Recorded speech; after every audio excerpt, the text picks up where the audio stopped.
હાલ ઉકાઈ ડેમની જળ સપાટી 335.1 ફૂટ નોંધાઈ છે। ઉકાઈ ડેમમાં હાલ 62,255 ક્યુસેક પાણીની આવક।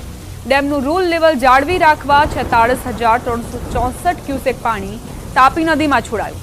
હાલ ડેમના 22 દરવાજા પૈકી 4 દરવાજા 4 ફૂટ સુધી ખોલી તાપી નદીમાં છોડાઈ રહ્યું છે પાણી।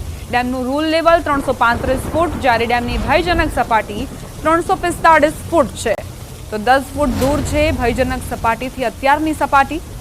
ડેમનું રૂલ લેવલ 335 ફૂટ છે, 4 ફૂટ સુધી દરવાજા ખોલવામાં આવ્યા છે। હાલ ડેમના 22 દરવાજા પૈકી 4 દરવાજા 4 ફૂટ સુધી ખોલીને પાણી છોડવામાં આવી રહ્યું છે। સતત પાણીની આવકના કારણે તાપી નદી પરનો આ ડેમ જે છલકાયો છે।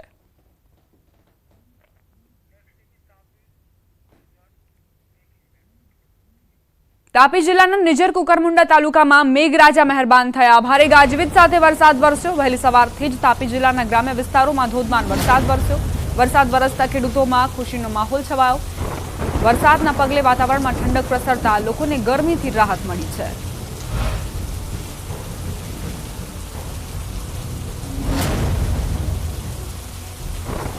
महत्वपूर्ण समाचार प्राप्त થઈ રહ્યા છે। નર્મદામાં 10 દિવસના વિરામ બાદ ફરી મેઘરાજાએ એન્ટ્રી કરી છે। નર્મદા જિલ્લામાં સાર્વત્રિક વરસાદ વરસ્યો।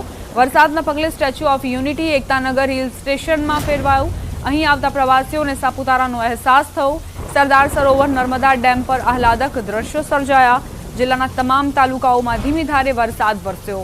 વરસાદ વરસતા વાવણી કરેલ પાકને જીવતદાન મળશે। હાલ પણ નર્મદા ડેમના 5 ગેટ ખોલાયા। નર્મદા ડેમની સપાટી 134 મીટર પર સ્થિર છે।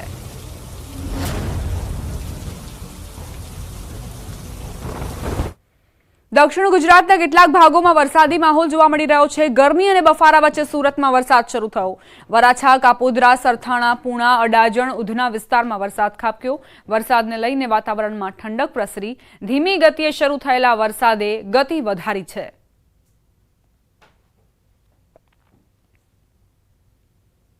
લાંબા સમયના વિરામ બાદ ફરી એક વખત સુરતમાં વરસાદે ધીમી ગતિએ શરૂ થઈ પોતાની ધમાકેદાર એન્ટ્રી કરી છે। ત્યારે કહી શકાય છેલ્લા 2 દિવસથી અસહ્ય ગરમી અને બફારાથી ત્રાહિમામ સુરતના લોકો પુકારી ચૂક્યા હતા। ત્યારે સુરતનો વરાછા વિસ્તાર હોય, કાપોદ્રા હોય, સરથાણા હોય, પૂના હોય, અડાજણ હોય કે ઉધના હોય, તમામ વિસ્તારોમાં ધીમી ગતિએ શરૂ થયેલો વરસાદ ધીરે ધીરે પોતાની ગતિ વધારી રહ્યો છે। જોકે વરસાદ આવતાની સાથે ધરતીપુત્રો ઘેલમાં છે, કારણ કે વાવણી કર્યા બાદ સતત પાણીની જરૂર હોય છે, વરસાદની જરૂર હોય છે। ત્યારે હવે સમયાંતરે જે રીતે વરસાદ વરસી રહ્યો છે તેને લઈને ધરતીપુત્રોમાં આનંદ છે। સાથે સાથે વરસાદને લઈ વાતાવરણમાં ઠંડક પસરી છે અને જે પ્રકારે કાળા ડિબાંગ વાદળો વચ્ચે ધીમી ગતિએ શરૂ થયેલો વરસાદ પોતાની ગતિ જે રીતે વધારી રહ્યો છે, જેને લઈને ચોક્કસ કહી શકાય કે સુરતના લોકો હશે કે બફારાથી ત્રાહિમામ પુકારી ચૂક્યા હતા, તેમને રાહત જોવા મળી રહી છે। કેમેરામેન ભરત બ્રહ્મભટ્ટ સાથે કીર્તેશ પટેલ, ન્યૂઝ 18 ગુજરાતી, સુરત। સુરત જિલ્લામાં વરસાદી માહોલ જામ્યો છે। હવામાન વિભાગે દક્ષિણ ગુજરાતમાં ભારે વરસાદની આગાહી કરી છે। બારડોલી, માંગરોળ, કામરેજ, પલસાણા, મહુવા પંથકના ગ્રામ્ય વિસ્તારમાં ધીમી ધારે વરસાદ વરસ્યો। વરસાદ પડતા ભારે બફારાથી આંશિક રાહત મળી। વરસાદ પડતા વાતાવરણમાં ઠંડક પ્રસરી। ડાંગર, શાકભાજી તેમજ શેરડીના પાક માટે વરસાદ આશીર્વાદરૂપ સમાન સાબિત થશે।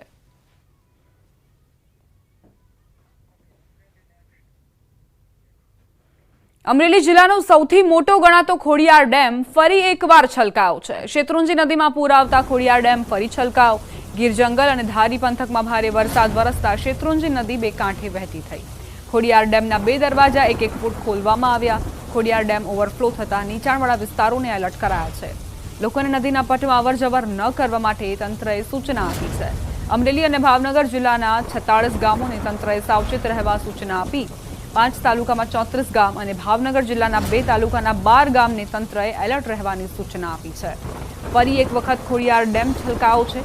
નીચાણવાળા વિસ્તારોને સૂચના આપી દેવામાં આવી છે એલર્ટ રહેવાની, કારણ કે બની શકે કે આ ડેમ ઓવરફ્લો થતાં જ આસપાસના વિસ્તારમાં તેના પાણી ફરી વળે। એટલે જ લોકોને સાવચેત રાખવા માટે પ્રશાસન પહેલાથી જ સજ્જ જોવા મળી રહ્યું છે અને લોકોને એલર્ટ પણ કરી દીધા છે।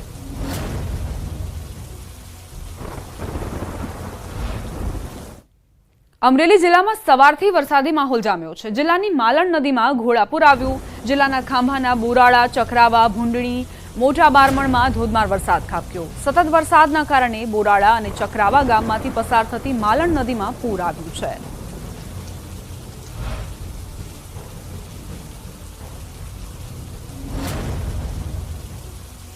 અમરેલીના ધારી અને ગીર ગ્રામ્ય વિસ્તારમાં સવારથી જ મેઘરાજાની ધમાકેદાર બેટિંગ જોવા મળી. વહેલી સવારથી જ ગાજવીજ સાથે મેઘો મન મૂકીને વરસ્યો. ધારી શહેરના રસ્તાઓ પર વરસાદી પાણી વહેતા થયા. ધારી સહિત ગીગાસણ, દલખાણીયા, કુબડા, શીવડ, બોરડી, ગોવિંદપુર, સુખપુર, કાંગસા સહિતના ગીરના ગામોમાં મેઘોળ ઘોળ થયો. ગોવિંદપુર ગામની સ્થાનિક પુલકીઓ નદીમાં ઘોડાપુર આવતા નદી ઉપરનો ચેકડેમ છલકાયો છે. તો પિલુકીઓ નદી જેમાં ધસમસતા પાણીનો પ્રવાહ જોવા મળી રહ્યો છે. સવારથી જ ગાજવીજ સાથે વરસાદ વરસ્યો હતો અને ત્યારબાદ પિલુકીઓ નદી છલકાઈ છે. આસપાસના વિસ્તારમાં પણ એલર્ટ રહેવાની સૂચના આપી દેવામાં આવી છે. સતત અમરેલીમાં વરસાદી વાતાવરણ જોવા મળી રહ્યું છે. આખા જિલ્લામાં સાર્વત્રિક વરસાદી માહોલ. સંવાદદાતા રાજન જોડાઈ ગયા છે વધુ જાણકારી સાથે. રાજન, અમરેલીમાં ફરી એક વખત મેઘરાજા મન મૂકીને વરસ્યા છે, શું જાણકારી? આમ તો ગઈકાલ બપોર બાદથી જ સમગ્ર જિલ્લામાં વરસાદી માહોલ છે, પરંતુ આજે વહેલી સવારથી સાવરકુંડલા, ખાંભા અને ધારી વિસ્તારમાં સૌથી વધુ વરસાદ પડી રહ્યો છે. જેમાં ધારીના ગીર જંગલ અને ધારી તાલુકાના જે ગામડાઓ છે તેમાં સારો એવો વરસાદ થતા શેત્રુંજી નદી બે કાંઠે આવી છે, જેના કારણે આ જ સિઝનમાં ફરી એક વખત એટલે કે બીજી વખત ખોડિયાર ડેમ છે એ છલકાયો છે.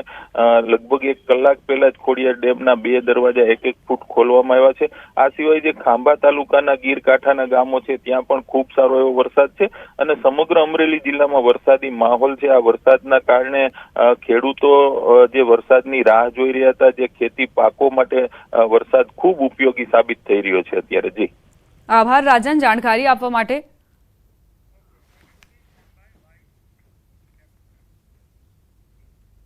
અમરેલી બાદ હવે વાત કરીએ છોટાઉદેપુરની. છોટાઉદેપુરના નસવાડી તાલુકાના ડુંગર વિસ્તારમાં ધોધમાર વરસાદ ખાબક્યો. વહેલી સવારે પડી રહેલા વરસાદના કારણે મેણ નદીમાં ઘોડાપુર આવ્યા. મેણ નદી નસવાડીના ડુંગર વિસ્તારમાંથી પસાર થાય છે. ભારે પાણીની આવક થતા ચેકડેમ ઓવરફ્લો થયો. દુગધા ગામ પાસે નદીમાં ચેકડેમ ઓવરફ્લો થયો હતો.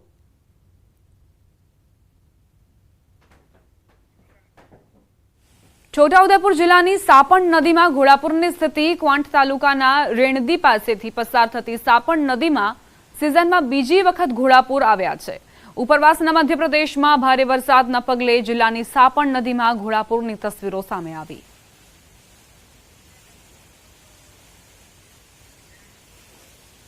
છોટાઉદેપુરની 2 નદીઓના દ્રશ્યો તમને દર્શાવી રહ્યા છીએ. એક તરફ મેણ નદીમાં છોટાઉદેપુર ઘોડાપુરની સ્થિતિ જોવા મળી રહી છે. આ તરફ સાપણ નદીમાં મધ્યપ્રદેશમાં ભારે વરસાદ બાદ ઘોડાપુર. સંવાદદાતા સહેજાબ જોડાઈ ગયા છે વધુ જાણકારી સાથે. સહેજાબ, અત્યારની શું સ્થિતિ જોવા મળી રહી છે સાપણ અને મેણ નદીમાં? જી, આપણે જણાવી દઉં કે છોટાઉદેપુર જિલ્લાના કવાંટ અને ડુંગર વિસ્તારની અંદર જે ધોધમાર વરસાદ છે તેને કારણે ડુંગર વિસ્તારની જે સાપણ નદી છે તેમાં ઘોડાપુર જેવી સ્થિતિ સર્જાઈ છે. ખાસ કરીને મધ્યપ્રદેશ એટલે ઉપરવાસમાં ભારે વરસાદના કારણે જ્યારે નદીઓ છલેછોલ ભરપૂર જઈ રહી છે. ખાસ આજે કેટલાક દિવસોથી કે ખેડૂતો વરસાદની આતુરતાથી રાહ જોઈ રહ્યા હતા.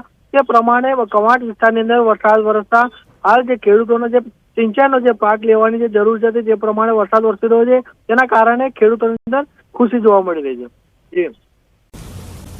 સાબરકાંઠા જિલ્લાના હિંમતનગર સહિત ગાંભોઈ પંથકમાં વરસાદી માહોલ જામ્યો છે.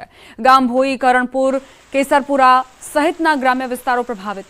મેઘરાજાના લાંબા વિરામ બાદ સાબરકાંઠા જિલ્લામાં વરસાદી માહોલ છવાયો છે. વરસાદ વરસતા ખેડૂતોના મગફળી, કપાસ સહિત અન્ય પાકોને જીવતદાન મળ્યું.